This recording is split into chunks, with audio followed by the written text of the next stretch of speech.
Dear ladies and gentlemen, please be seated. The press conference is to start.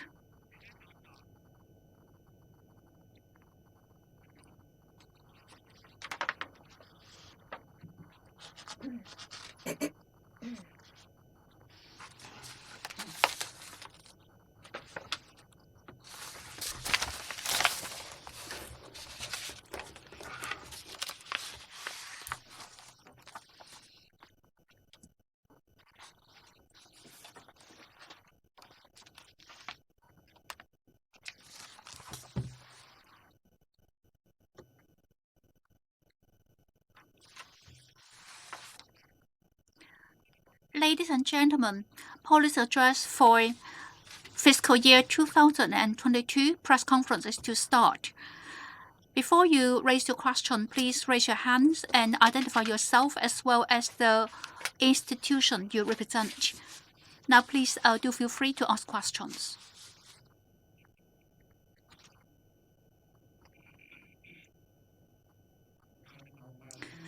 Mr. Chief Executive, I'm from Shanghai Yaobao. My question is about the Hengqin Macau Intensive Cooperation Zone progress. It's saying mutual construction and mutual sharing and mutual beneficial. However, for Macau, what will be the major challenges? And what policies are to be released in 2022 for the development of Hengqin Island? And how about for investors, and what policy do you have to boost their confidence? So thank you very much for your question. This is a new thing. It's a new project. It's unprecedented. As I indicated in the policy address I just delivered, and that is a key project. You can look at the details. Since it's promulgated in September, it's been almost 2 months, and our work has been in progress. And your question, actually, the report that we delivered covers all the questions. It answers all the questions that you ask. As for challenges, of course, it involves communication, and there would be some adjustments, adaptation to do. We wouldn't call that challenges, we wouldn't call that difficulties. We only say that it is an inevitable procedure. With our concerted effort, we will work with the executive committee. We believe we are on the right track. So please do have confidence in this project. The other question you ask, for foreign investors, for investors in general, what can we do to boost their confidence? In our general plan, there are 21 points, and there is a list for all the sectors to be developed in Hengqin Island. They will be propagated in due course. After these policies are promulgated, the investors will be clearer about the whole plan, and they can make comparison with neighboring regions. We will gradually improve our work. We are stepping up with our work. The next question, the lady on the third row. Mr. Chief Executive, I'm from Lekbo. Just now, CTM, the asset in their management, and that is their monopoly. And there's always been some complaints from the community. So therefore, the cost for telecommunication in Macau, the cost is high, and it's got to do with this monopoly. So what are you going to do to reform this telecommunication system in Macau? It's for CTM, their contract will expire, will be due next month. Could you tell us what the government plan to do in relation to their concession, to their monopoly, and the purpose of reducing the cost of telecommunication in Macau? The CTM, as we all understand, that is the historical reason. In the 1980s, telecommunication in Macau was in quite a difficult situation, and so we introduced foreign investor to do the management, to invest, to do the construction. Till now, we can say that telecommunication service in Macau is, basically still meets the expectation and needs of the community. After the contract expired, we have to say that in recent years, they have invested in various assets. It's not a simple matter. It's not like bus concessionaire. Because with us today, some of them are public assets and some of them are private assets, and some are a kind of joint venture. Next month, the Secretary for Transport and Public Work will communicate with you in relation to this matter. There will be adequate measures to do all the follow-up. Telecommunication with other operators. After we open up the market for telecommunication, doesn't mean that the cost of telecommunication will be significantly lowered. We have already held 10 meetings. It's not a simple matter. It doesn't mean that after the market is opened, cost will be reduced. Ideally, we hope that the operators, the concessionaire will shoulder all the cost, and the government will not need to pay anything. However, every operator, there will be a cost of operation. Whether the telecommunication service in Macau, the cost will be much lower. We can compare with neighboring region. We do have room for improvement. Certainly relevant information you can search on the internet. It's for now. CTM in the last over 20 years have made significant contribution to the development of Macau. And now we have entered a new era, and now we need to renew the contract. The government will release the policy and measures in due course. First of all, we need to understand the government investment in telecommunication in CTM. There is one bottom line. We have to make it clear that telecommunication service cannot stop for 1 single second. We have had 10 executive committee meetings. It's not a simple matter. Thank you for your question.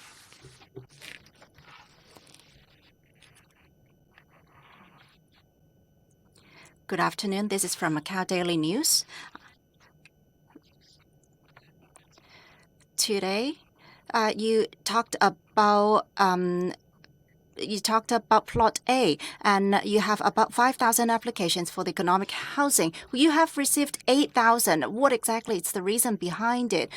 In the past, we received thousands upon thousands of applications. Why do you think that there is a decrease in this application? Do you think it is because of the revision of the law and regulations, or what exactly is it behind the decrease in number? And what about for the sandwich class housing? Do you have any numbers for that as well?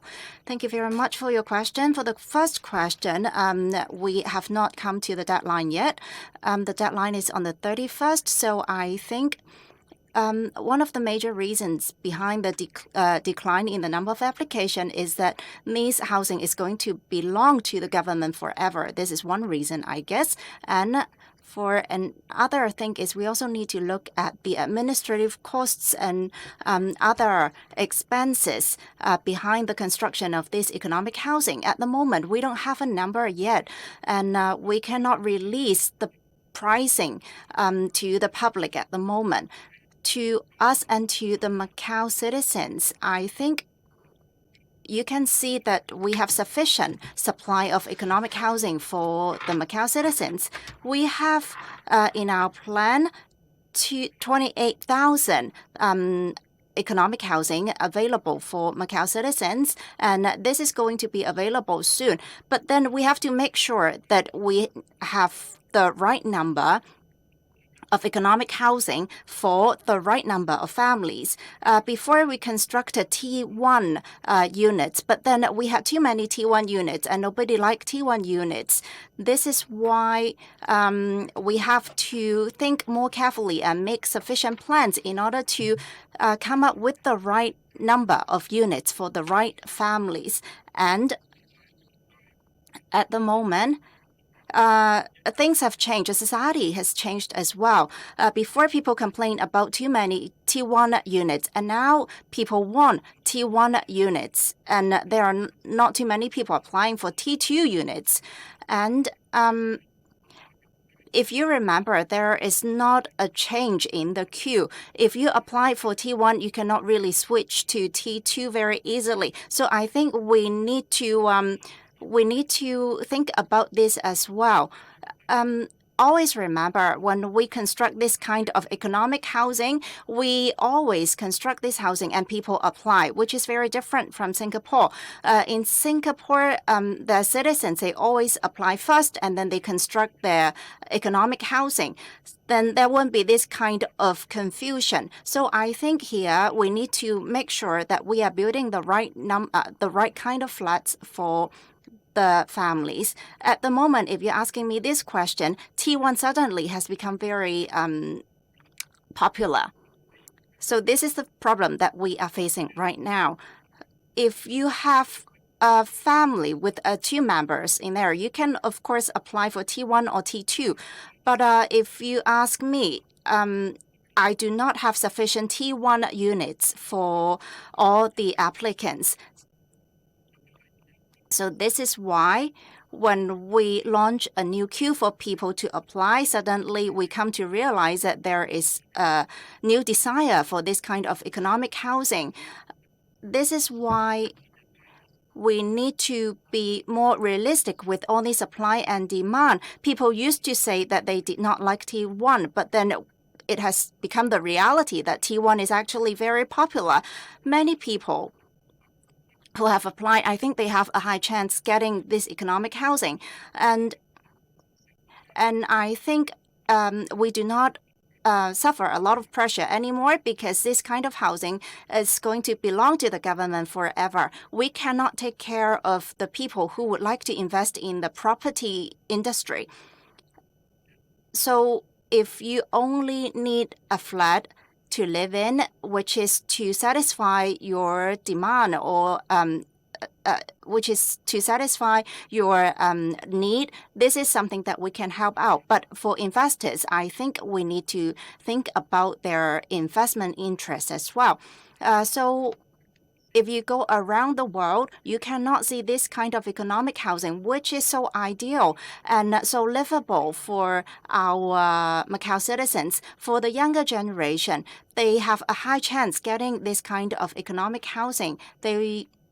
And the secretary has answered these questions in a radio show already. And he has the confidence that this problem can be solved. And as for sandwich class housing, of course, there would be new demands. I am not quite sure about these demands. There are so many people who would like to buy this kind of sandwich housing. I have doubt about it now. We have about 230,000 units. And in the future, what is the number going to be like? At the moment, we have 15,000 or 16,000 private flats which are still available. So we need to think that whether or not we need this many houses or flats. Think about our population. Do we have such a huge increase in our population? If we are going to build all these flats and properties, who is going to live in there? We need to consider that question as well. So talking about the number of flats constructed, I think the number is okay. But whether or not there is a match or a mismatch between these units and also the people who apply, this is something that we need to think about. So as for the ladder of property, I think we need to think about the Singaporean model, which is something that we can model on. We first seek application from the applicants and we know exactly what kind of units they want, then we can start building these flats. We know exactly what kind of T1, T2, T3 units people want, and then we start the construction. Before, when people were really desperate about these economic flats, a family of 5, they would actually apply for a T1 unit, which is not very ideal, but then they would go ahead and apply anyway. So I think now we have come to a point where we need to think about our supply and demand chain. Thank you very much. Next journalist, please. The male gentleman on the second row. Thank you. Good afternoon, Mr. Chief Executive. This is from Macau Business. I would like to ask about the policy address. You did not talk too much about the gaming issues. So I would like to ask about the government, whether or not the concessions are going to be renewed in the year 2022. Maybe we renew the current concessions first, and then we can think about everything in a more comprehensive way. Well, first of all, we have to raise this point. In the policy address, of course, we talked about it in the policy address as well, but maybe we did not discuss everything in a comprehensive fashion in the policy address. Everything needs to be done in a lawful fashion.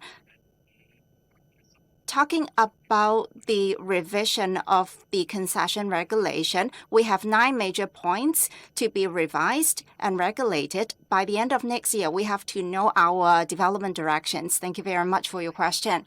Next journalist, please. The female on the front row.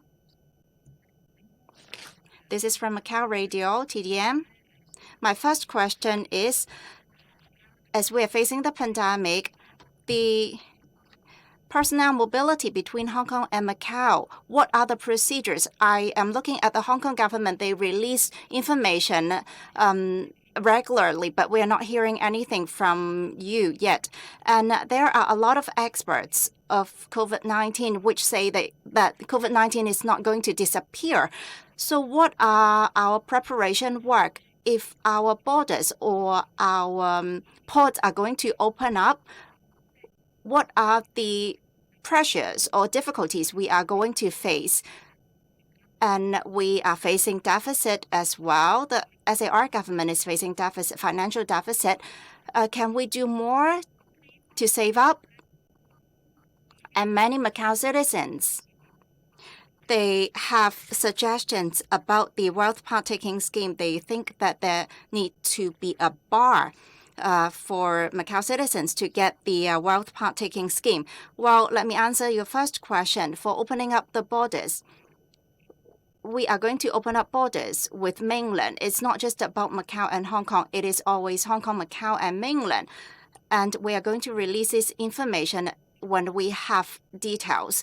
Well, when we are opening up borders, not only to Hong Kong and mainland, we are going to open up to the world, of course, in the future.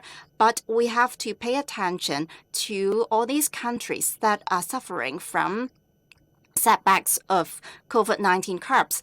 At the moment, I think quarantine is a must. This is very important at the moment. In the next phase, maybe we have new measures. I don't know. But in Europe, after opening up, they are seeing a lot of setbacks and they start to do lockdowns again. So when there are all these uncertainties about COVID-19, I think we need to evaluate the situation, and we are going to discuss with health authorities in order to make sure that we make the right decisions. Your third question is about our spending. Can we cut our spending? Well, most of the spending is for civil servants. I don't want to eliminate or cut the number of civil servants or their salary. We are not going to do that. And last year and the year before, we're trying to reduce our spending for travel and other expenses. As for wealth partaking, there have been a lot of debates about what should be done for this scheme. Last year, I and the government tried to discuss whether or not to change the wealth partaking scheme into the e-consumption scheme, so that you can only spend it here in Macau. We talked about it as well, and there were a lot of debates. And next year, I think we are going to keep it as it is, but this is something that we should think about as well. Thank you very much for your question.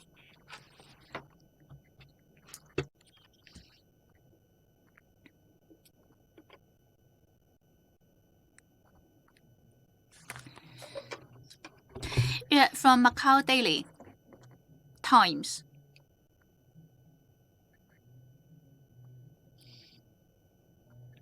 Just now you mentioned this quarantine facilities, major quarantine facilities. What do you mean? Do you mean you're going to convert existing facilities and turn them into quarantine facilities? Actually, we have no intention, no plan to build new facilities from scratch. For the time being, if we need to expand our quarantine facilities, we will work with the hotel sector. Recently, just near the airport, there are hotels that are willing to work with us to become quarantine hotels.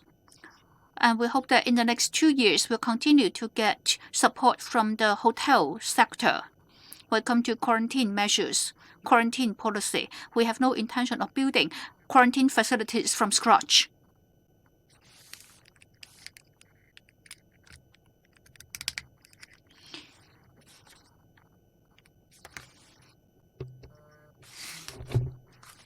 Mr. Chief Executive, I'm from TTM. And just now, Mr. Chief Executive mentioned the execution, implementation of national security law and internal security regulations. So what special work the government is going to do in relation to the national security law and internal security law? Actually, in 2009, we promulgated the national security law. In the last dozen of years, we look at development globally and in the region. We have done some adjustment. The government till now, we have not ever we have never used this national security law. So if we have no experience implementing national security law. Yeah, the gentleman wearing a black mask.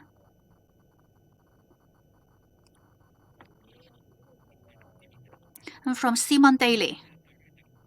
A question is about the Central Provident Fund. In the last 2 years, the government hasn't injected any more funds into this Provident Fund. And how about the Provident Fund for pensioners? So what is the government to do to build a safety net from underprivileged people, vulnerable people?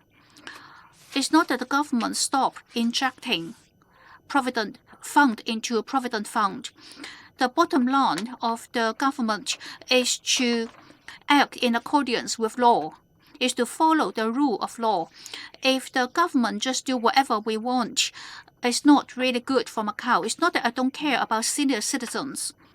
We will do that. We will inject extra fund into this Provident Fund or pension scheme when we have surplus. For the time being, we already have this allowance for senior citizens, that is 30 months a year. And for senior citizens who have financial difficulty, the government, including the Social Welfare Bureau, all have special measures to give them support. But this gentleman in a blue shirt. Thank you, Mr. Chief Executive. I'm from CCTV. About this administrative committee and this executive committee for Hengqin Macau Intensive Cooperation zone is already been launched for 2 months. So what was the progress? And then about this new residential area, what targets have you met? On the 17th of September, we launched this flag for the executive committee and the administrative committee for the cooperation zone. And we are making very good progress. The administrative committee we have drafted our regulations, and also the executive committee we have drafted the regulations, and they have been approved. So these are the pilots. So the pilot program has already started. If ever we encounter any issues, we will make adjustment to the regulations. As for the progress in the last 2 months, I hope that by the end of this month, we'll be able to release to you about the progress. We still have lots of projects to be launched, and most of them are related to advanced technology. Once we have any progress to report, we will report in due course. We are making very good progress. We have to stress that. However, now due to border crossing restriction, and that is the main barrier. For the time being, we can only do visual conferences. We hope that after the pandemic is over, after border controls are lifted, border restrictions are lifted, they will be able to come and there'll be more mobility between the two regions.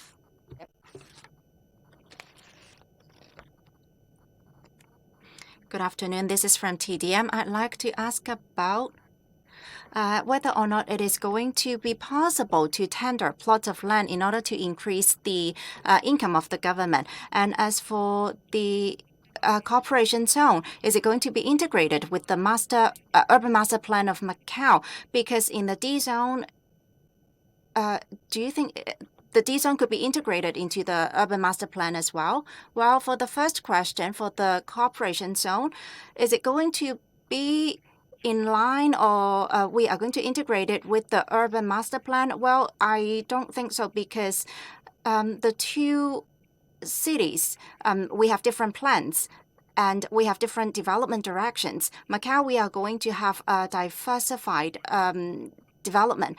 And as for this Zone D, you know that we need a lot of sand in order to do landfill and land reclaim. At the moment, because we are facing problems with the supply of sand, we cannot complete Zone D on time. And you know that Zone D is going to be larger than Zone C.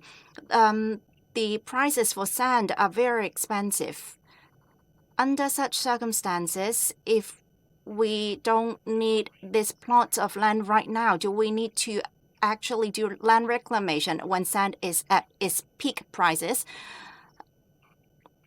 When we had plans for Zone C and D, sand wasn't that expensive, but now sand is really, really expensive.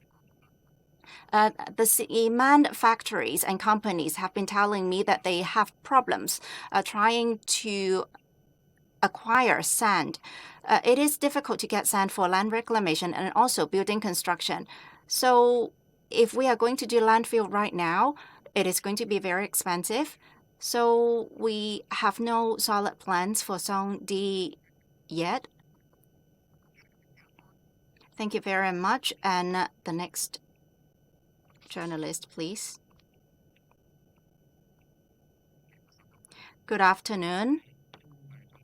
I would like to ask a follow-up question about the policy address, where you mentioned that the management of land resources, there are lands that are not developed right now, and you can build basketball fields or football fields. And in the past, you also mentioned that you can look for plots of land to do tender. Then what are we going to do if we are going to have a football field? Do we have the sufficient land resources and supply for that? Well, just now I forgot to answer that question. For tender of plots of land, I think you haven't read the details in the policy address yet. we are going to do tender in the future. It has been stated very clearly in the policy address. This is our direction, and by the end of this year and the beginning of next year, we are going to have a few plots of land to be tendered. And this is for your reference. It is mentioned in the policy address. And if you read it very carefully, you're going to see it. And this year's policy address is quite long. Maybe you haven't been able to read it. This is going to be our direction. And also, we need to look at the private market. We always need to make sure that there is not a mismatch in supply and demand. There are vacant properties because these properties are big properties. They are large in sizes and they could be very expensive. So this is why they are not very affordable. It has come to a case scenario where we have a lot of property supply, but they are not very affordable. But at the same time, we have a lot of people who are looking for flats. So here we need to make sure that we need to come up the right kind of flats for the Macau citizens. This is going to match the future development of the society. We need to look at the private property market. These flats have to be a little bit better than the economic flats, and also at the same time, they need to be livable as well. So we are going to look for plots of land to be tendered in order to increase the income of the government. And good afternoon, Mr. Chief Executive. This is from Hong Kong News. And the pandemic has been going on for 2 years.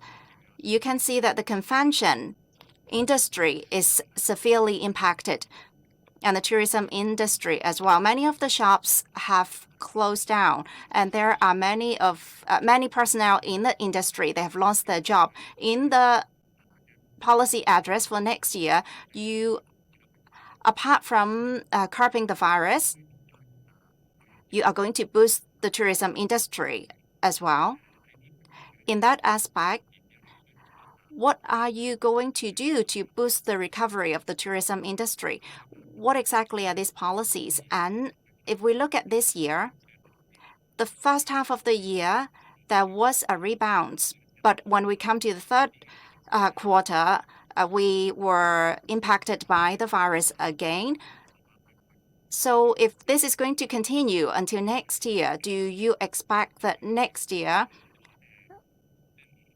your expectations are not going to be met and the conditions are not going to be as ideal as we expect? Do you think that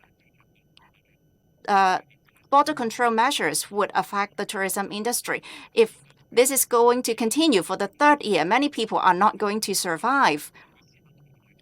So we need to think that how are we going to solve the problem, especially in terms of border control between Macau and also mainland and Hong Kong? Are we going to standardize this kind of border control measures so that we make sure that tourism industry could revive next year? In the policy address, I stated very clearly that this year we had 3 setbacks from COVID-19. This has severely impacted the tourism industry. If you remember, the beginning of the year, all the numbers were looking very good. The tourism industry was reviving. Many people were booking rooms in our hotel, but unfortunately, in August, we had a setback. In September, there was another one, and October, there was another outbreak. So we have to examine our preventive measures. Are we doing the right thing? Maybe some of the quarantine hotels are not, there were loopholes with the quarantine hotels. I am not trying to blame anyone because nobody wants to fall sick and nobody wants to transmit the virus to other people. I'm sure that they are all innocent. People who are in quarantine and people who have been contracted with the virus, they are all innocent, and we don't want that to happen. But this is unavoidable. Therefore, in different occasions, I have stated it very clearly that we need to do very well with our preventive measures, and I am positive about our preventive measures. And also with all the personnel working in the quarantine hotel and also civil servants, I am sure that they have done a lot in order to curb the virus. They don't want to see this happen, but unfortunately this has happened.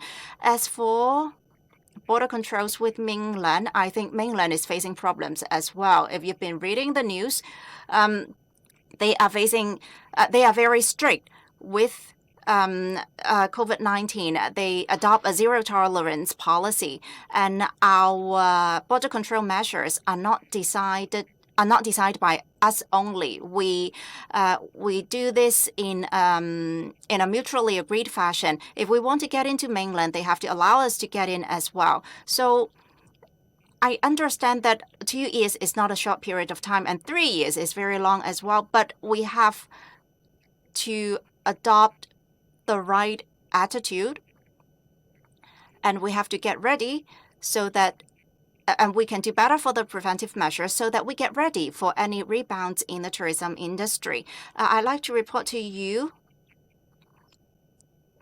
I think, especially about the vaccination rate. I think today we have reached 70%. Yesterday it was 69 point something percent. We are still far from 80%. This is number one. And number two, we are doing our booster shot. I hope that all of you are going to get the booster shot.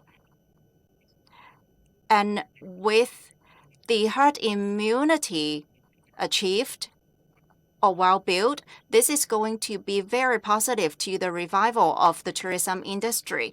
And of course, at the same time, we are going to promote Macau in different cities in mainland. We hope that our promotional work could work, and then it is going to bring business to our SMEs. Thank you. The next question. You are the second last row, the young lady.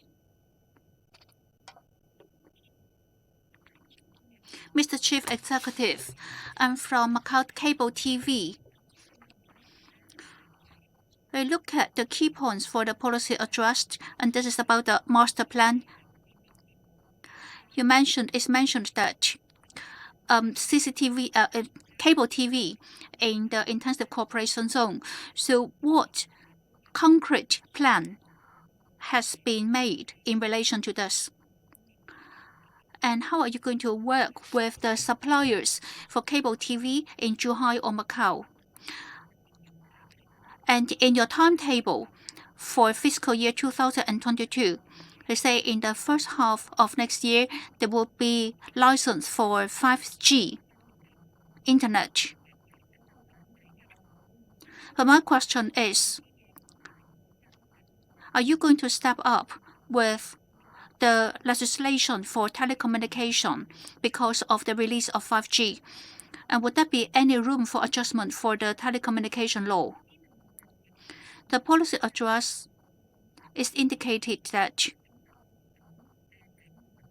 you're going to step up with the quarantine measures and also public hygiene issues. For example, so in the old district, how a regeneration of the old district, do you have any plan? And are you going to step up with relevant measures in relation to renovating old districts? So whether we are going to work with the suppliers in Zhuhai and Macau for cable TV in the intensive cooperation zone, I think we need to ask the Secretary for Economy and Finance, and I don't have details for you. As for 5G license, just now one of your colleagues had already asked this question. We have been working on it all along, and we've been making progress. It will be related to the telecommunication law, but not directly relevant. When we released 4G license, we didn't make amendment to the telecommunication law. So it's very important for us to look at, to get a clear list for a checklist for our asset and do relevant legislation related to 5G license release. And now we already asked the third party to do assessment for us. As for renovation of the old district and how to handle urban waste, we do know relevant problems.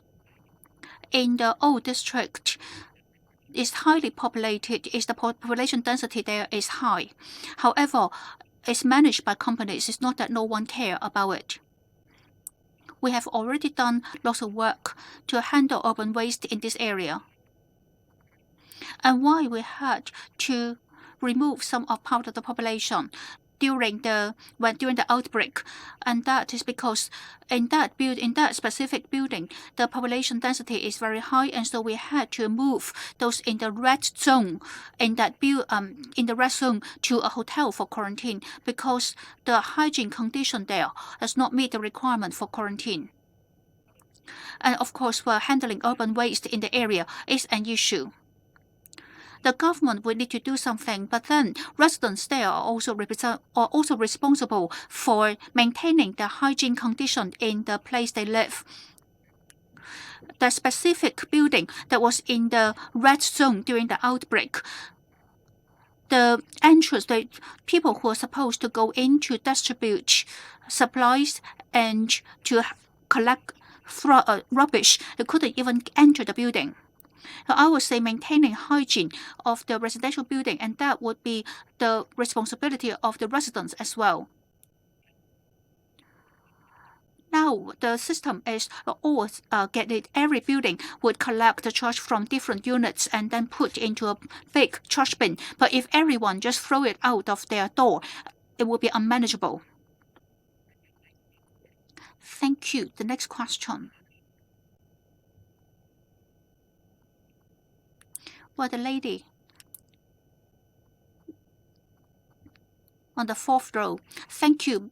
I'm for Oil Media.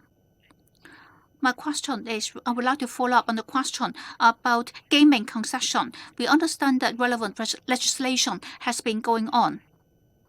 And my question is, by the time the gaming concessions expire in June next year, all the legislation will have been completed.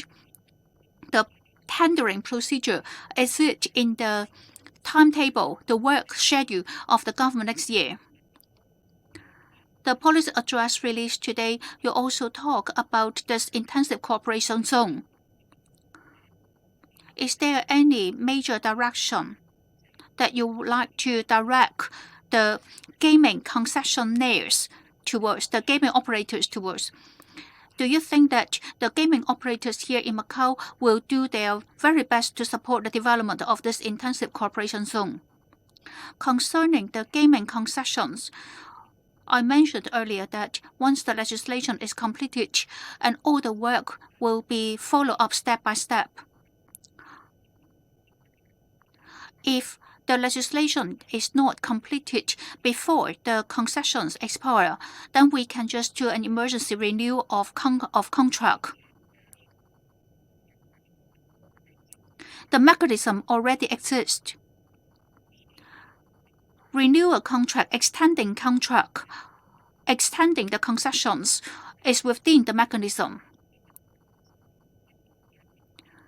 I believe that the gaming industry is working towards the healthy direction.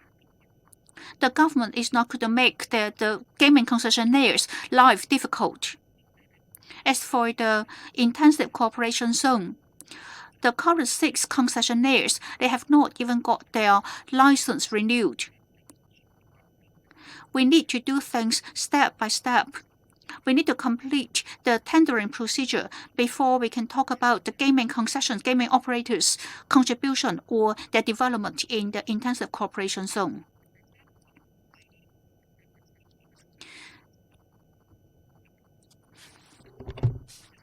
Mr. Chief Executive, I'm Peter Erida from Ojo Macau. As for talents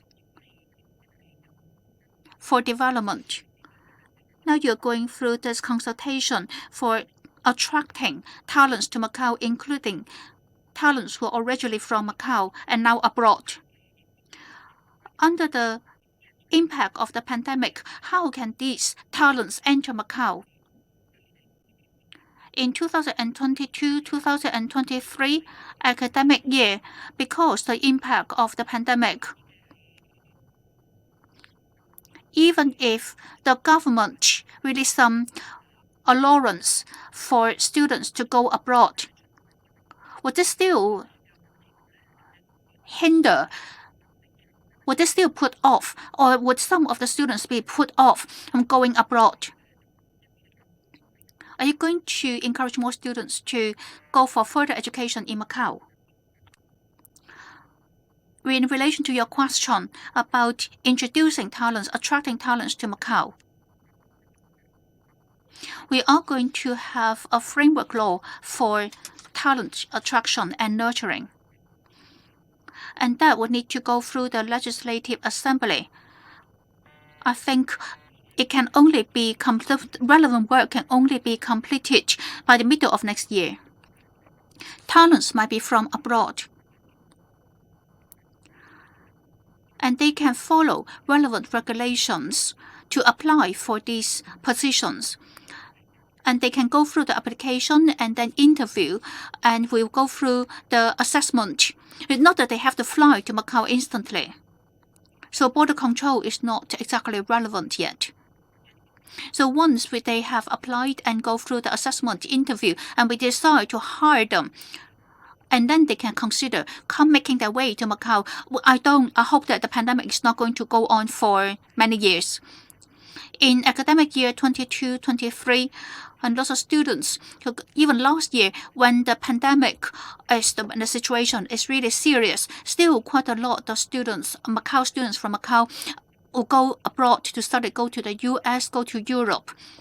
And they still would go through various transit points to return to Macau and go through quarantine and see their family here in Macau during the holiday. And then for overseas students, for foreign students, because they don't have Macau ID card, it's true that they cannot enter Macau due to border restrictions. 應該係 Please identify yourself when you ask a question. All of you may have asked a question already. Any one of you have not asked any questions yet? Please raise your hand. Good afternoon. I would like to ask a little bit about the national security law. Just now, Chief Executive said that you have not really executed it. You have the law here, but it has not been executed. And you have done consultation, of course. Before you submit it to the Legislative Assembly, are you going to do a consultation session? And are we going to tighten the law? We are going to make it straight. Well, for the national security law, for the revision, I think the Secretary for Security, it's going to work on that. We are going to tighten it, I guess. And this is a systematic law, and it is within our framework. Originally, we have a lot of itemized details about national security law, and we are going to refine that, and we are going to define all these points clearly so that we don't get confused about all these points. We want to include more points, of course, but when we consider all these ever-changing circumstances globally, we need to work on the national security law for Macau so that it is going to cope with the changing circumstances, not only in Macau but also in Hong Kong and mainland. This has the national security law is somehow related to the civil law, so it has to be very careful. And I believe we are going to have a few consultation sessions, and the Secretary is going to discuss with you in details later. And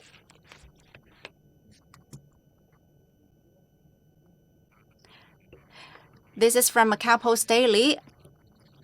I would like to ask about if there is any possibility that the border control measures are going to be eased up if we are going to have a higher vaccination rate. Do you have a map for that? Do you have a time frame for the opening up of the borders? Because now that we have achieved 70% of the vaccination rate, what have we achieved actually? Before we were saying that 60% it's okay, and then now 70%, and then 80%. But then just now you also mentioned that in many countries, foreign countries, there were setbacks in the infection cases. And of course, now that when we look at the Delta variant, the vaccination is not doing so well to combat the virus. Under such circumstances, do you think that if we allow foreign nationals to come to Macau as tourists, in the coming future, in the next few years, we don't see any hope of allowing foreign nationals to come to Macau? Because no matter how high we achieve with the vaccination rate, we're not going to see the future of us opening up the borders. And foreign visitors are not going to come to Macau. And you also mentioned that we have to achieve 80% vaccination rate in order to discuss with mainland in order to open up e-visas. If we have achieved 80%, do you think that we could ease up the border control so that we can welcome more mainland tourists to come to Macau? Because we do not have a lot of tourists coming to Macau from mainland. As you can see, the number is really low. Is it possible that maybe the central government worries that 80% vaccination rate is not good enough in order to open up the e-visa? This is my first question. And the second question is, Macau has completed the draft of the taxation law. Here in Macau, we have a few codes. For example, a commercial code. And they had an unofficial English translation. Sorry. Do you think that the government has the plan to have all these different codes to be translated into English? Because commercial code is relevant to a lot of business operators. If the taxation code is going to be passed by the Legislative Assembly, do you think that an English translation, an unofficial English translation, could be a good idea?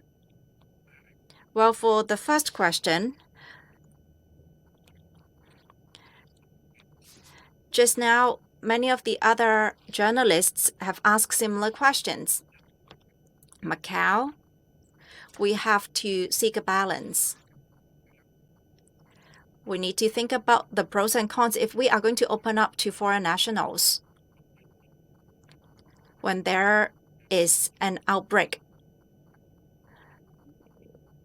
And the central government may have worries for the Macau citizens, and they may not welcome us visiting mainland. So this is one of the point that we need to consider as we think about opening up borders. Every day, we have 350,000 people crossing the border.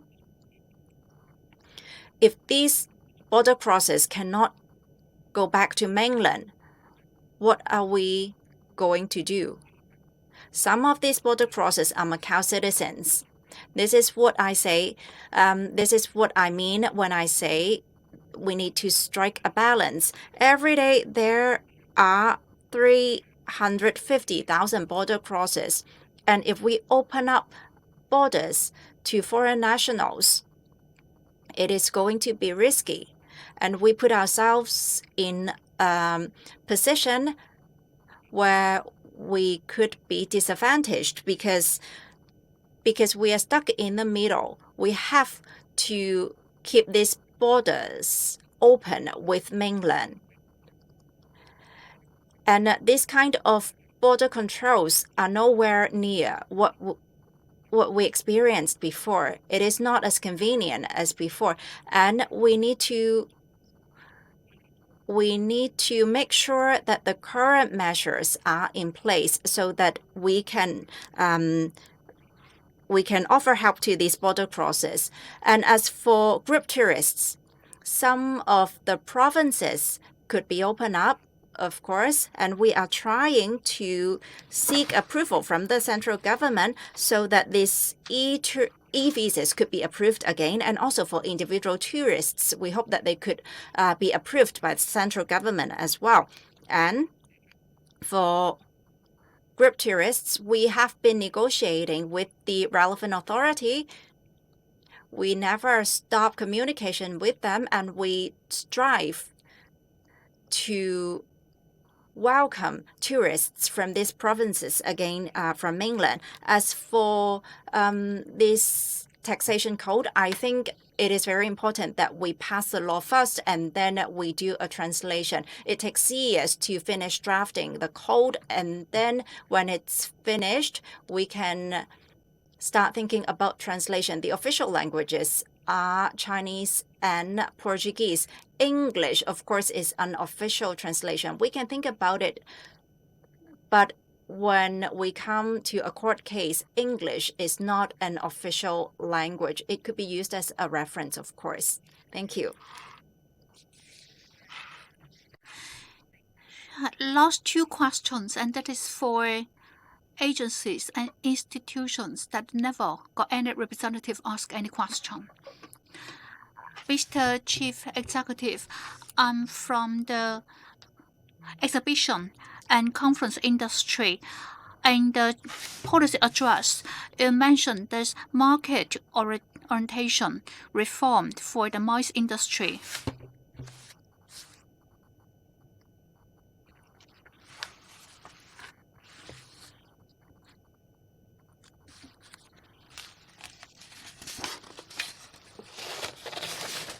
You look at the timetable, you did mention that next year, in the first quarter of next year, they're going to release a project, and that is about experiencing the MICE industry. Could you give us more details about this project and about professionalism and market orientation for the MICE industry? Could you give us more details? And definitely, that's the direction to go. As for the specific, the concrete plan, I think you need to talk to your director because he is the one who has all the details. Thank you. One last question. The gentleman in the front row. Mr. Chief Executive.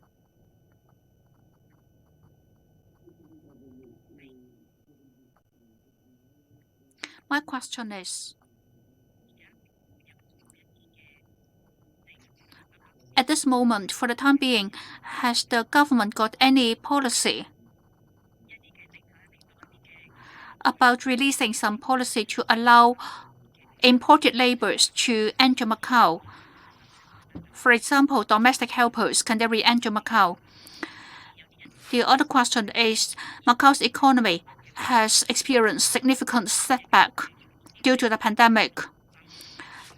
Does the government got any measures to try to encourage people to take the jab?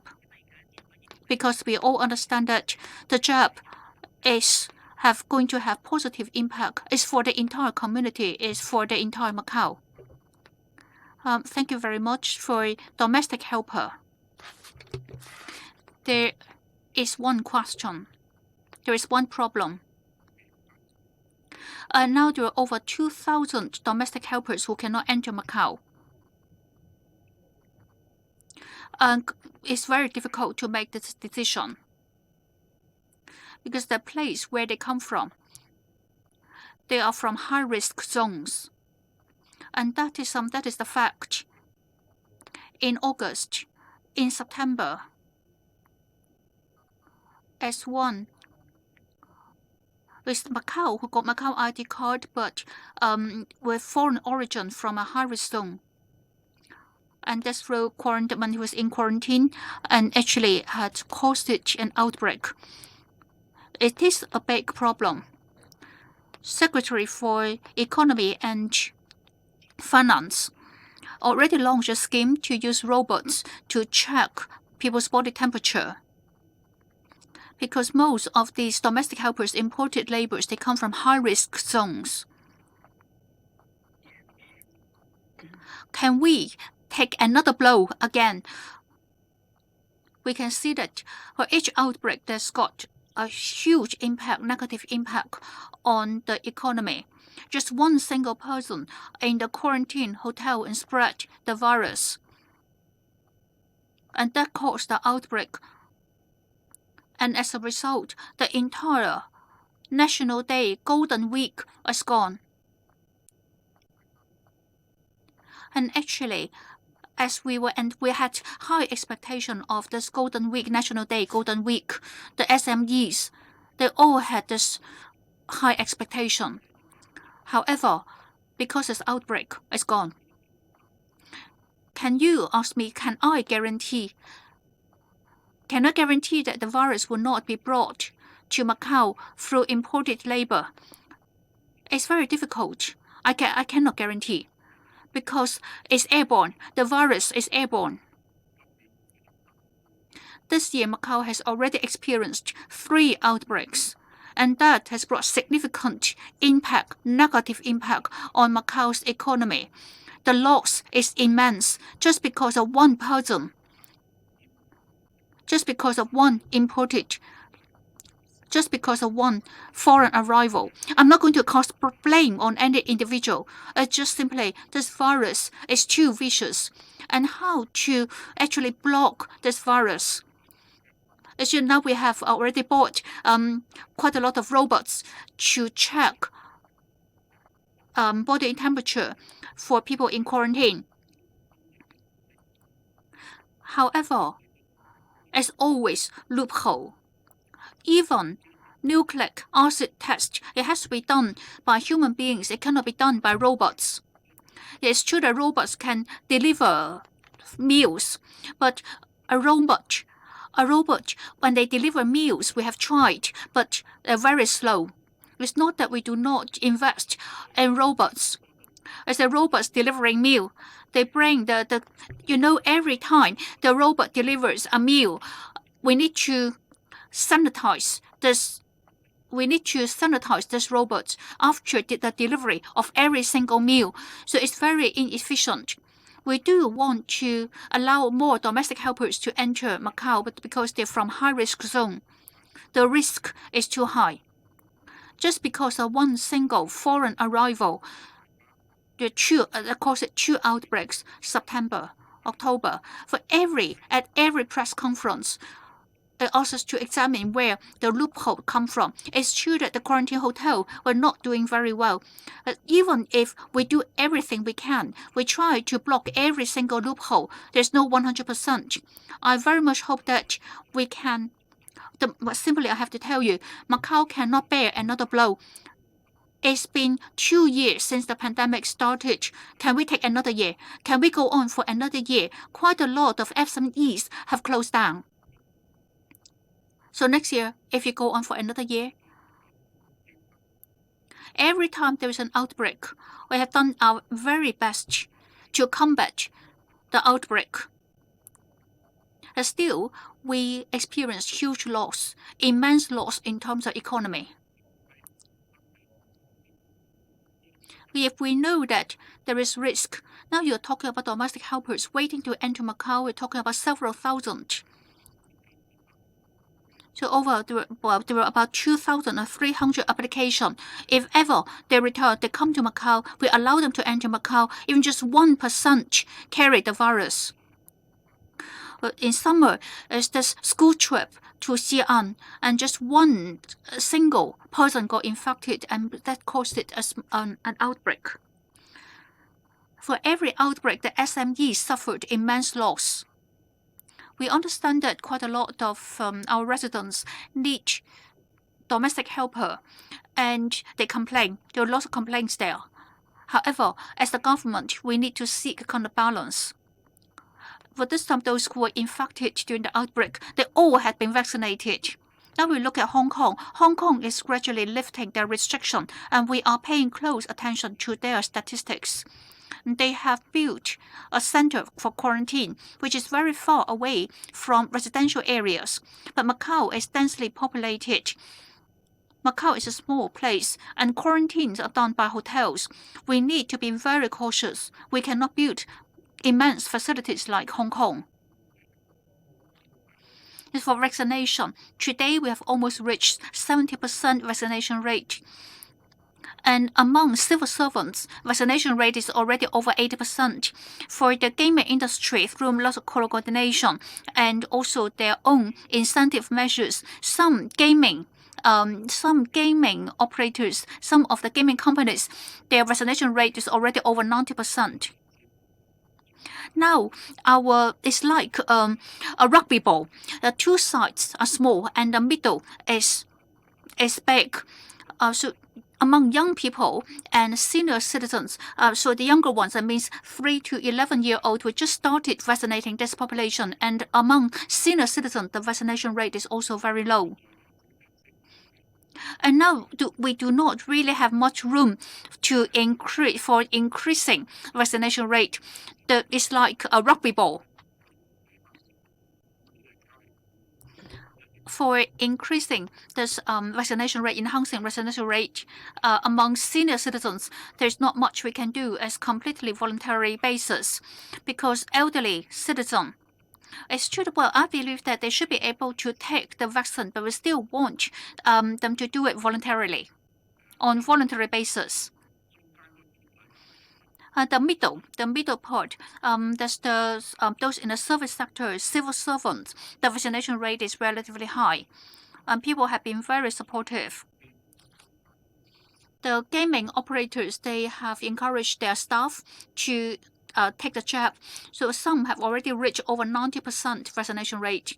I've had several meetings with them. We understand that they have quite a lot of incentive measures. Now I hope that more members of our public, including our civil servants, will take the third jab, the booster jab. You are quite right. Taking the jab is the only way to reduce ICU cases. For example, we look at Portugal. Every year there's still cases, but we look at the ICU, those who get into ICU, significantly the number has gone down because their vaccination rate is high. So the number of people getting into ICU is constantly reducing. In Portugal, before, the number in ICU is relatively high. So our health bureau will pay close attention to that. Right. So thank you very much. Any more question? Right, I think there's one more question they want to ask.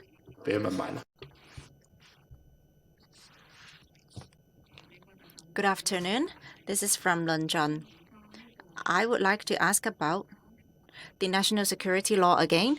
Can you say something about the orientation of the regulation after the DQ incident of the Legislative Assembly? The entire society is worried about the government adopting a lot of these strategies to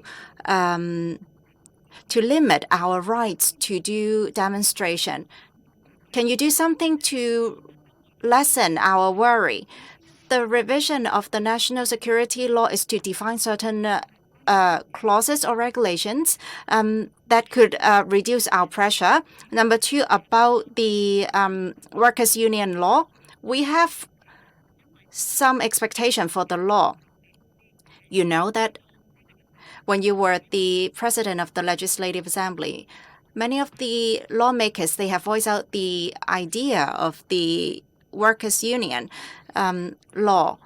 But then many of us are disappointed when we see these points Can you tell us what are your ideas behind the drafting of the law? Are you trying to protect the right of the business people? Or are you going to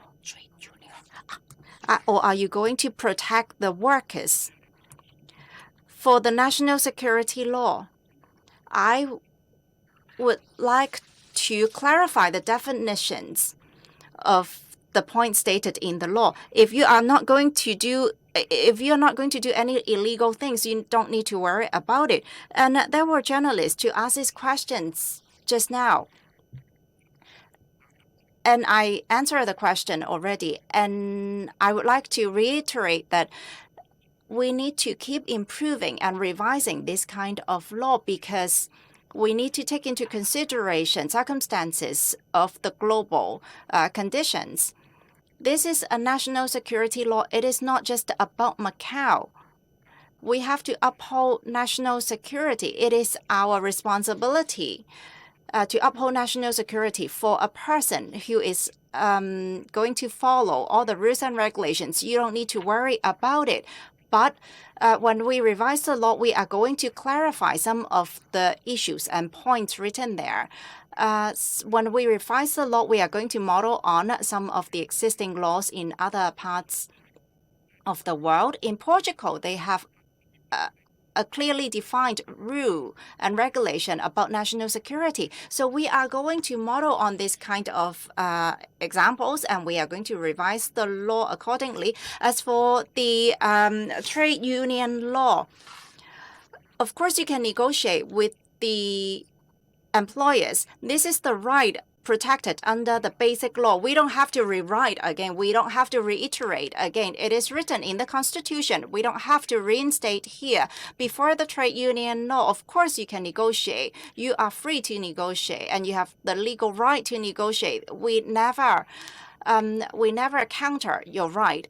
And the trade union law is only about the organization of these unions.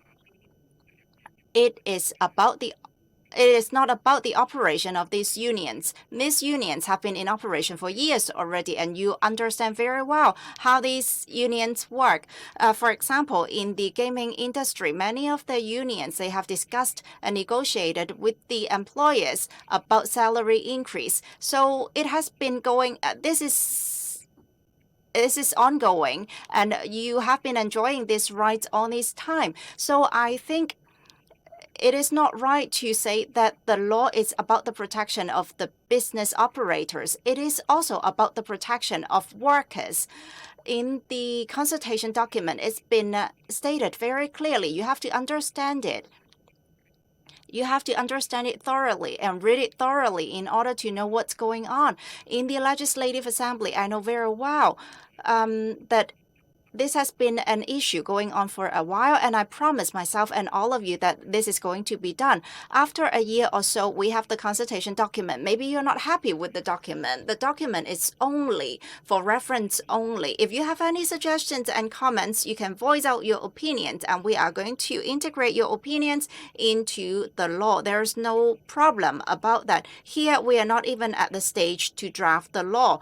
What kind of position do we hold? I do not have any position. I am in the position where I want to listen to all of you. So you have been voicing out your comments and suggestions, and we are going to compile all these comments and suggestions, and we are going to draft the law accordingly with the comments and suggestions taken into consideration.